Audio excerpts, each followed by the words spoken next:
Hey guys, I wanted to narrate the fights from the summer at the WK tournament down in Delaware, mostly because there was so much going on. There was so much behind the scenes of things that happened. So I'm going to watch them with you and give you a whole bunch of extra information. Hopefully, it makes it a little more entertaining to watch as well, knowing all the stuff that was going on. One thing to keep in mind that all the fights are under different rules. There's a couple that are K1. There's a couple that are Glory rules. So first up is Tommy's fight. So let me just get this going here. So right away, unfortunately, gets the headgear knocked off, and we found out later on there wasn't much communication between the officials at the start of the day. So the two people who were responsible for handing out all the gear had no idea what was going on. By the way, this guy he's fighting is like really, really good boxer. Shouldn't be in the novice division. You see, he's just going off here. And that's another thing we noticed throughout the day. It was sandbag central. I mean, it was ridiculous. So novice division is supposed to be for people with less than 3 fights, and people were sneaking in with 10 plus fights. I think Victor's opponent had like 15, 20 fights.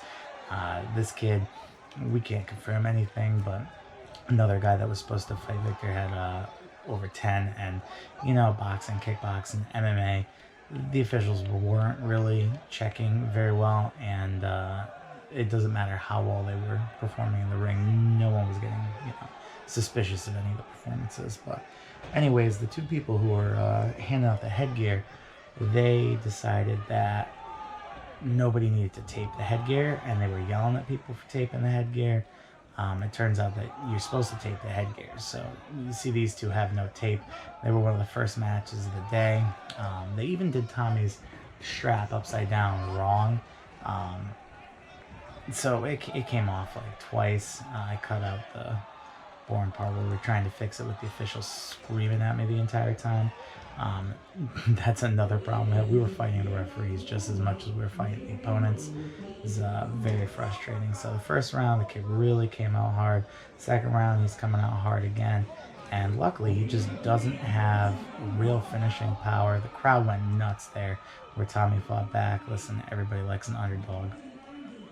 But he just didn't have finishing power. So he was hitting Tommy a lot. But, in between rounds, we're communicating. Oh, man. Gets hit in the balls. So Tommy's never lucky with these matchups. He always gets these guys who are way more experienced than they're supposed to be. But anyways, a lot of what he was landing, Tommy, was his jab, his rear hook, and then his kicks. And Tommy can take a beat. Now this is some bullshit. So the referee saw it. Tommy immediately reacted to getting hit below the belt again, and even the kid pointed it out, and he's like, look, and the ref just said go, which is just, it's ridiculous, At least this guy was allowing the clinch to happen a little bit. This is K1 rules, so limited clinch, they have to break it up pretty quickly, whereas Glory rules are supposed to have a longer clinch and some basic takedowns. No one was doing full rules Muay Thai because that involves elbows, and we don't typically fight with elbows for free. And so, Tommy was getting the guy back here and there, but he's definitely outperforming him, doing a lot of good combos where he's mixing up the hands, the feet, and the knees. And we looked them up. We definitely check all these guys out through their social media, before, after, whatever we can find. And yeah, this guy's been boxing for quite a while. His Muay Thai coach is pretty legit. And while he'd only been doing Muay Thai about a year, he'd been doing boxing for years and years and years. So you can see in the hand speed, the way he's putting the combos together, that it's pretty mismatched.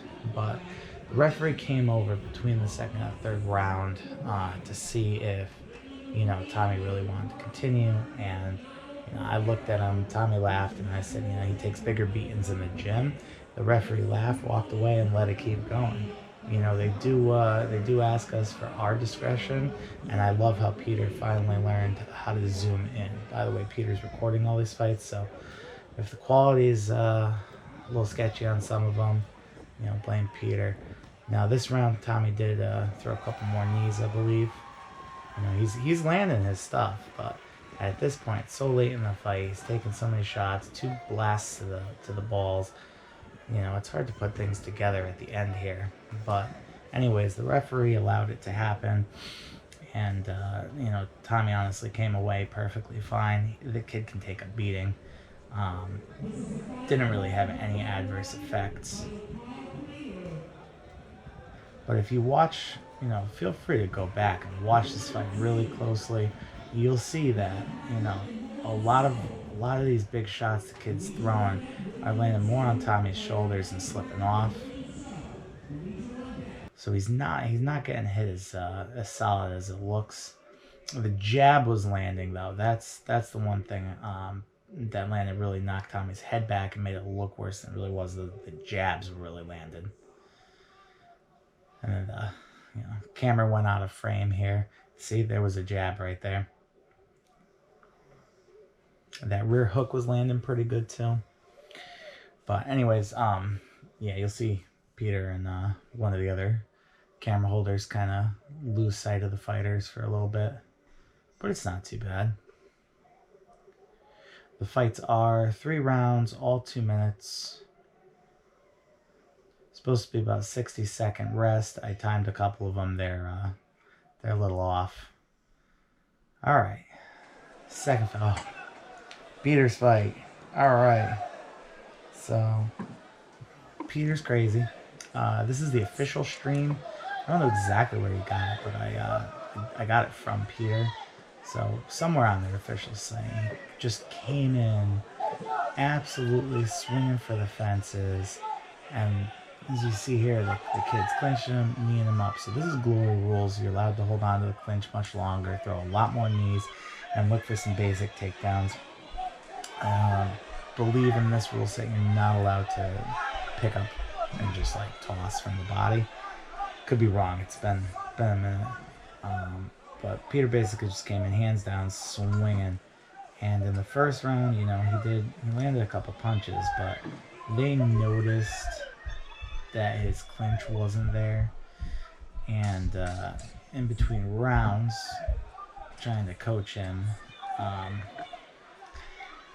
yeah, let's just put it this way. At the end of the fight, he asked me if I had coached him in between rounds because he couldn't remember. And I said, oh, it was because you got hit. And he's like, no, I just, you know, black out when I'm really amped up. So I believe that. So he didn't really hear any of my coaching and seemed to have forgotten what to do in the clinch. And that's kind of where they really took it. So this kid actually went on to win the entire division, and he KO'd all the other guys.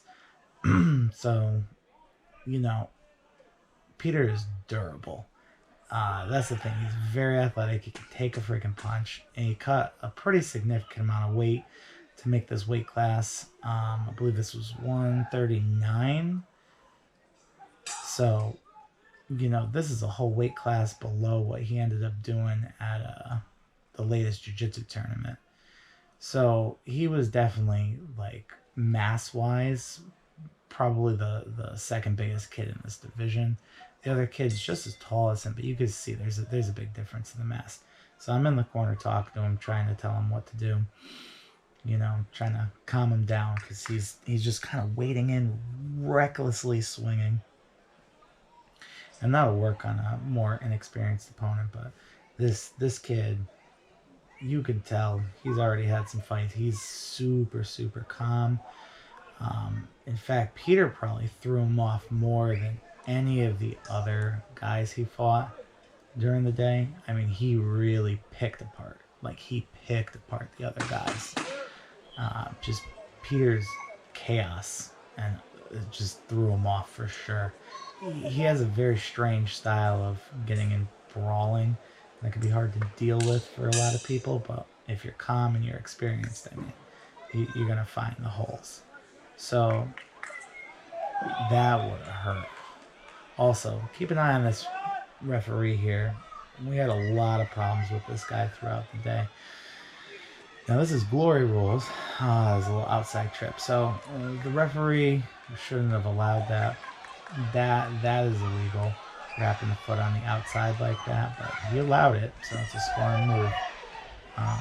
Like I said, we had a lot of problems with him throughout the day. Now this is Glory Rules, and you'll see he allows this kid in the blue. Now that was a legal takedown. That was very nice. But later on, he kind of just completely screws Victor over, not allowing the clinch to have, more than a second. Even that, like, why were you breaking? It was one knee, just broke it right there. I'm sure he thinks he has his reason, but, there, boom, boom, boom, multiple knees, tosses him away. Ref doesn't intervene at all. So he was super inconsistent throughout the day, and I heard a lot of people complaining about him. Don't really know what's going on with that. But again, this is supposed to be the novice division. That was a very strange break. And you could see that Peter's slowing down a little bit, but right there, coming in with the shoulder check. And see, from the clinch, just kind of putting the hands down, trying to intercept the knees with the with the forearm. Doing a little bit of drunk boxing right now. Crazy. Absolutely crazy. Now this other coach is coming up the stairs, and they didn't say anything to him, but they warned us against doing that. They were having issues. No, well, that's Peter's Snapchat there. See, they had told us to come up, and then they told us not to, so we had to get out. Like, stuff like that, really, it shouldn't happen, but, this is a 2-day tournament with, I think there were 600 plus people there. I mean, that's a lot of people. Things are gonna happen, things are gonna go wrong, but, like, stuff like that shouldn't happen. It is what it is. But right here I was asking if he wanted to continue because it was pretty clear he was exhausted. But that's the thing, he was just tired. He wasn't really feeling any of the shots to the head.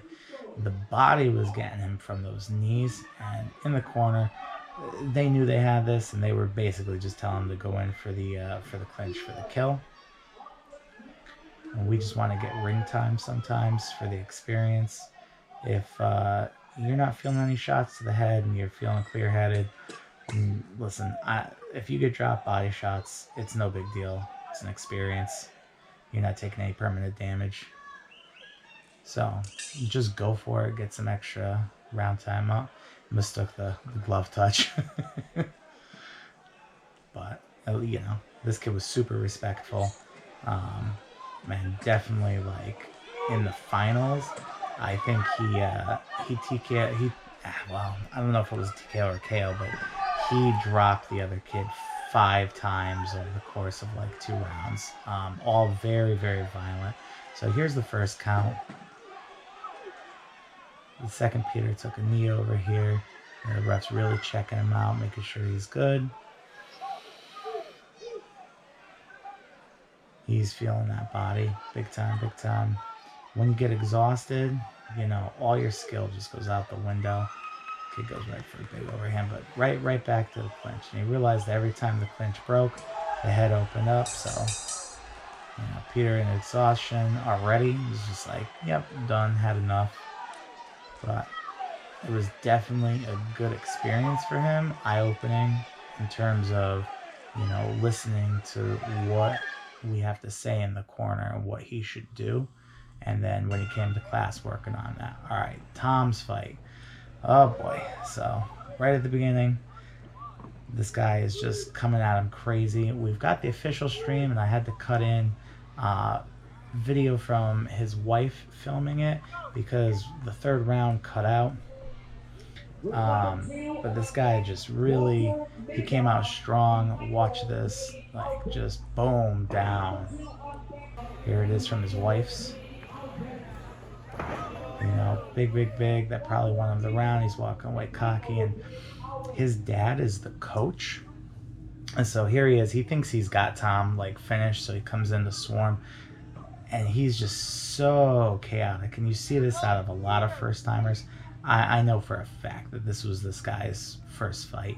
You know, he even said so afterwards. We had a conversation, or Tom had a conversation with him, where he's been training for 5 years. I think Tom had it like 15 years on him in terms of age, not experience. And Tom had only been training for 7 months, 8 months at this point, you know? And he was kind of scared to, not scared, but he wasn't pulling the trigger. He wasn't throwing his hands in the first round.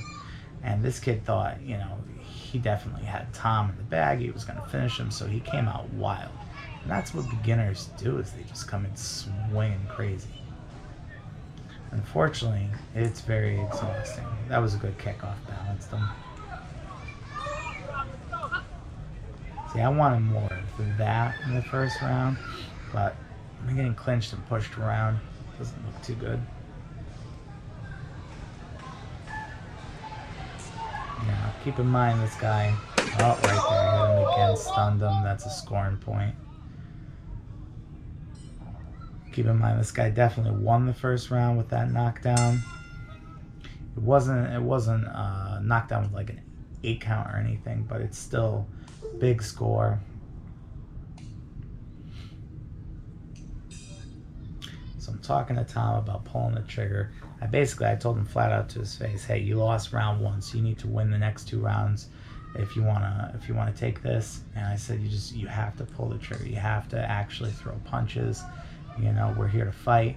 And he looked at me real serious and was like, yeah, I got you.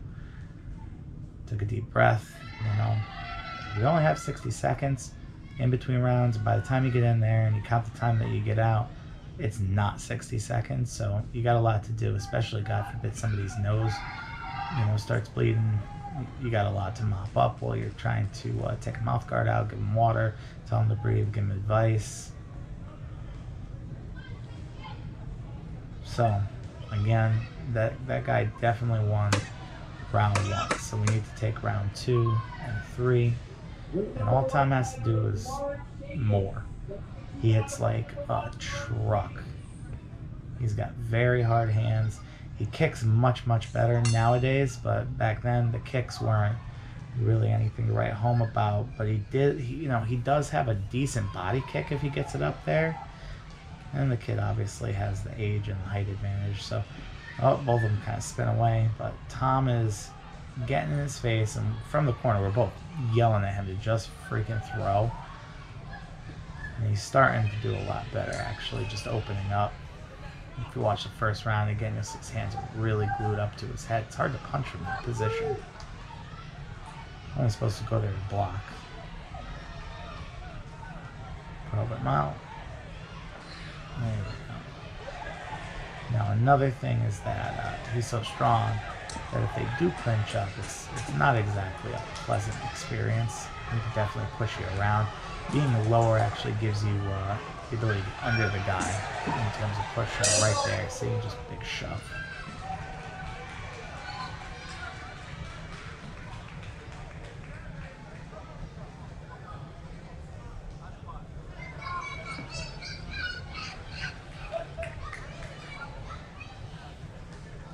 There you go.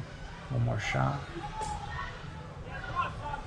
Just a little bit over time, you know, they're just, that was just a push. So when there's shoving going on, it's not scoring anything. It's a little bit low, but they kind of both just touch gloves and keep going. If the ref doesn't stop it, you can kind of do that. You don't have to necessarily take a 5-minute break. But the fact that the guy keeps having to push Tom off of him as he's approaching doesn't look good in the eyes of the judges. It looks desperate.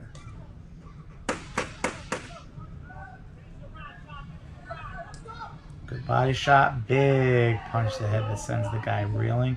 That probably right there is what sealed the round as Tom's, because nothing else was really major from either of them. So it was a very close round, but like way, way, way, way better for Tom than the first round. Now the real thing is, how's round 3 gonna go? So we have to switch to his wife's video, unfortunately. it's a little worse of an angle, but it's a better picture quality, so who cares? But now he's really stepping up. I told him the urgency of the situation was maybe he won round 2, so he really had to step up on round 3. You can kind of hear his kids screaming for him in the background, but his punches are finding the mark now. Right there, sent the guy spinning. I mean, this guy does not want to get hit. His nose is running, just blood everywhere at this point. At the end, you'll be able to see it. But the hands are really working. Oh, he goes through the ropes. So this is K1 rules. So very limited clinch. Basically just enough time to throw like a knee or two. But it's basically boxing with kicks and the occasional knee. And they aren't really supposed to do big takedowns. There it is, yeah. The guy throws one knee and takes a big punch in trade. Yeah, his kids were cheering for him. They had the audience on his side. It was really funny. They were cheering for him. They were yelling for blue, go blue.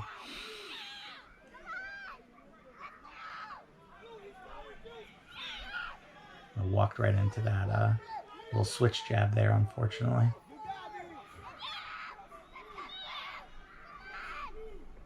There you go. Good combo, nice. You can see both of them are kind of unstable on their legs. This is pretty normal for first-time guys. Between the cardio and the adrenaline dump and the nerves and everything, it's just, yeah, it's hard to stay super stable. Nice blast into the ropes again. Every time he hits him and the guy goes into the ropes, I mean, it looks fantastic for the referee. So that's the round. Hey, your dad did amazing. Thank you. This guy comes over and tells the kids that their dad's awesome. Should have won round 2 and 3. Should have. Look at that nose. Let's see. He busted that thing open.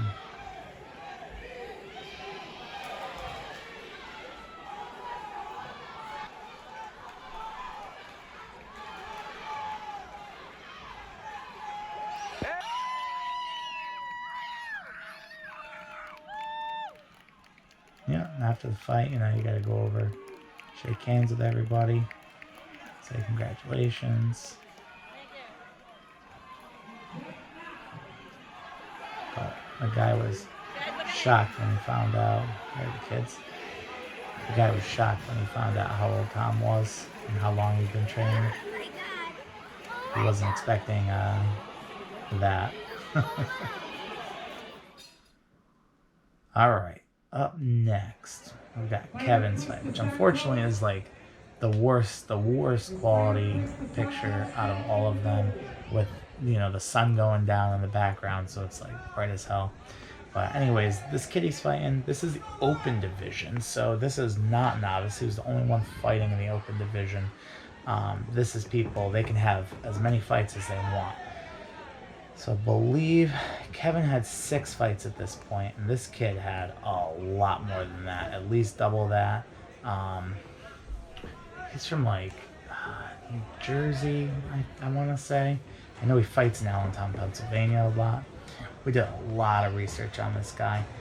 So, open division, K1, limited clinch. Both of them very experienced. But that guy is super awkward.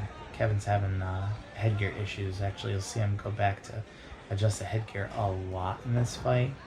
We had it on as best we could, but, you know, they only have 3 sizes of headgear and a lot more sizes of people, and you just do the best you can with it. But he was really having trouble finding this guy's rhythm, and that's the primary issue. Is this guy had a real strange traditional rhythm that wasn't traditional. It's very hard to describe, but he had a lot of unique, should I call them special moves. Really interesting side kick, punches from down by his waist, switch stance, and a lot of unique variables baked in with all of the experience that the guy had. So the first round, you know, Kevin was definitely landing the better punches, landing a couple body kicks, but this kid is scoring a lot. And that's the difference. It's, you know, it's about points, especially in this format. You hit the guy, it doesn't matter if they're blocking it, you know, you're scoring points. So I actually emulated this guy's fighting style. I had to go on Facebook to find the promotion. Well, no, first I went on Google. I had to figure out where the kid fought through news articles to find the promotion. Then I had to go find the promotion on Facebook because their videos aren't on YouTube.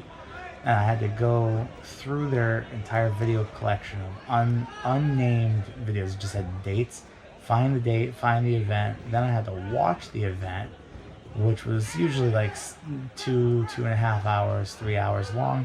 Find his fight, watch his fight, see what he was good at. I mean, I went through a ridiculous process to find this kid's fight footage. But because of that, I was able to emulate the kid's fighting style very, very well. Something I'm good at is copying how other people move and their rhythm. So the kid wasn't really able to land with any power. Kevin was well prepared for those punches. And he's got his own like unique side kick and everything. I was able to copy all that. So Kevin just, you know, he's getting hit, but he's not getting knocked back. He's really in the guy's face, telling him like, let's go. He dropped his hands like, let's go, let's go. Trying to get him to brawl, which would have been nice, but kid's very disciplined after all this fight, so he wasn't having any of it. And his most recent loss had been to a kid with like some serious dynamite in his hands who just charged him. So I don't think he wanted another experience like that, but he had no power in his hands. Kevin actually came back to the corner and I'm like, hey, how's his power? And he's like, oh, he hits like a bitch. You know, it was pretty funny. After the fight, the kid said, oh man, I hit you with everything I could and you just wouldn't go down. You're so tough. And Kevin's like, oh yeah. And he walked away and he's like, oh yeah, this is what he said. And, you know, I was just thinking, oh, he hits like a bitch. So it is what it is. Oh, look, we learned how to use the zoom function on our camera here. And it looks much better now. But the setting sun doesn't help. So, you know, it just came down cheerleader points. Kevin came away with zero damage.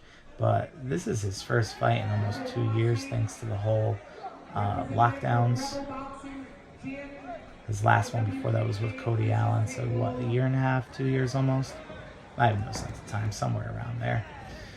So he was just excited to get in. But this referee's really aggressive at breaking that up. He like shoved Kevin out of the way. Last time a referee shoved Kevin out of the way, the referee hit him in the balls. So don't like to see that. No. But a lot of push kicks and overhands. I mean, the guy was like super big variety of techniques.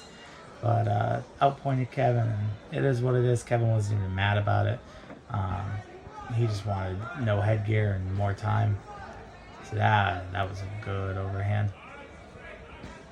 Kevin does like fighting southpaws, so every time this kid switches into southpaw, you know, he has more fun with those body kicks. I believe he TKO'd 3 southpaws, or TKO'd 2 of them and beat the other one for a title. So he definitely likes fighting southpaws. This fight probably would have been more advantageous in glory rules with some more time to clinch. So nice head kick. Just because I think the guy slows down so much in the third round compared to the first round. I believe if he had clinched, he probably would have been much slower and easier to handle with that weird rhythm.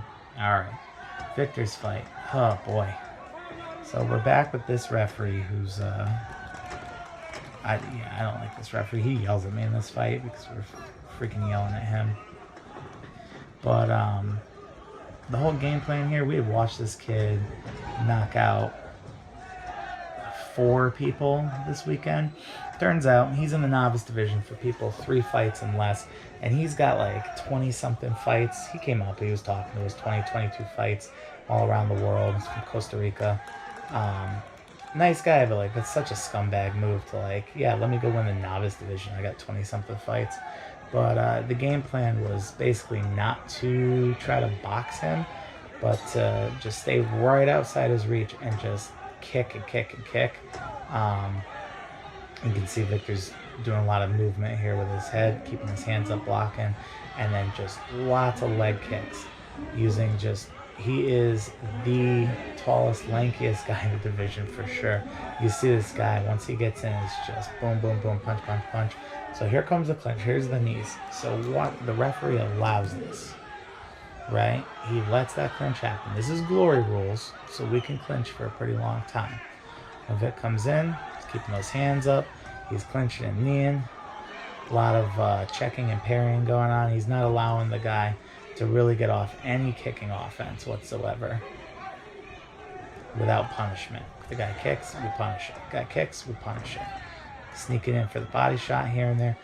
The coach actually came up to me after the fight and said that he was gonna, he was thinking about throwing the towel in actually, because the first round and the second round just it didn't go well. So he was really thinking of throwing the towel in, and you know, watching it back, it's funny because in the moment it seemed way better on our side, but it was still such a good fight considering this is only Victor's third fight and this kid's got 20 something fights. It's like, what a disproportionate amount of experience, you know. There's more clinching going on here. It's doing great, but again, look at how long he's allowing them to clinch, right? It's not going to last. This is glory. This is how it's supposed to go. But every time he gets in, knee in. Now the kid's really starting to open up with his hands, like more so than the first round. Now the ref just yelled at Victor for clinching too much. And I don't understand why, because it's literally the rules to do it. Here goes the guy. He's starting to throw a lot of these tight little compact uppercuts on the inside. What should have happened, we should have had Victor have his head tight to the guy's head in the clinch. The mouth guard is out. Yells at us about it. We'll put it in. And now, you're going to notice he's not going to allow the clinch to happen the same way.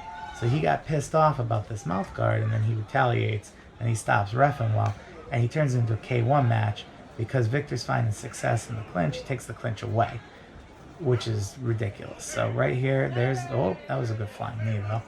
But again, the guy's, he's got some hands. And Vic took a lot more punches than his other opponents.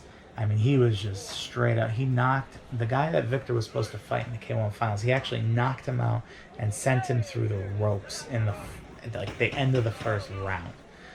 You know, this kid's hitting Victor, and you know, it's doing plenty of damage, but it's not like murdering him like it did to the other guy. Whoops, down the skirt of the cage or the ring up there. So, third round.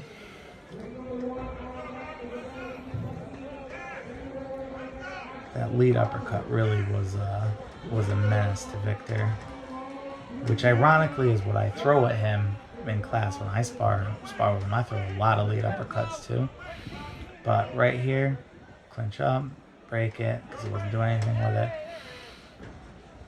Unfortunately, after the first round, you know, Vic was breathing pretty heavy.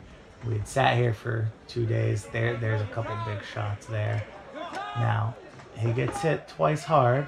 Referee's literally in the way running. And he just calls it right there, gives him a count. And that's appropriate. I mean, there was a decent number of punches going on there, but Vic was in the process of clinching when he called it and gave him a count, which is a little weird. And it's just big overhands and uppercuts, and the ref just stops it. Doesn't even give him a second. So, a little sketchy ending, especially since there were only about 30 seconds left. You know, Vic could have clinched the guy and held out, but you know, he had started to break up those clinches without a moment's notice, and he had won the first 2 rounds. So had they allowed that to continue and let him clinch up, he could have done it. They were supposed to be giving you up to 3 counts in a round, and I watched them give a lot of people 3 counts in a round. So he felt that Victor would have gotten knocked out had it been continued, but let him clinch, see what happens. So that was the WKA. That was our first tournament experience. We learned a lot about how tournaments function in terms of what works well, what doesn't work well, especially in terms of like the officials knowing or not knowing what they're doing, and how the quality of their officiating diminishes over the course of 2 days and 600 people having fights. It wasn't 600 fights, but it's 600 people having fights, many of them multiple times. So that's a lot of fights for anybody to have to sit there and ref. There was more of a disaster too in, the first day started at a little late, not too bad, but a little late. And then it just kept getting pushed out. It went so late in the night, but then they emailed us at like 3-4 in the morning and told everybody to be there by like 7 a.m. People were asleep, expecting to come to the second day of the tournament at 9 a.m. And they were emailing everybody while they were asleep to come at 7 a.m. So luckily Peter apparently doesn't sleep, and contacted all of us to let us know. So we all rushed there to get there by like 7:15, and then they didn't start till 9 a.m. So, you're not sleeping right. You cut weight on the first, day on Friday to make weight. I mean, it's a little ridiculous. So, on to the next one. Better in the future.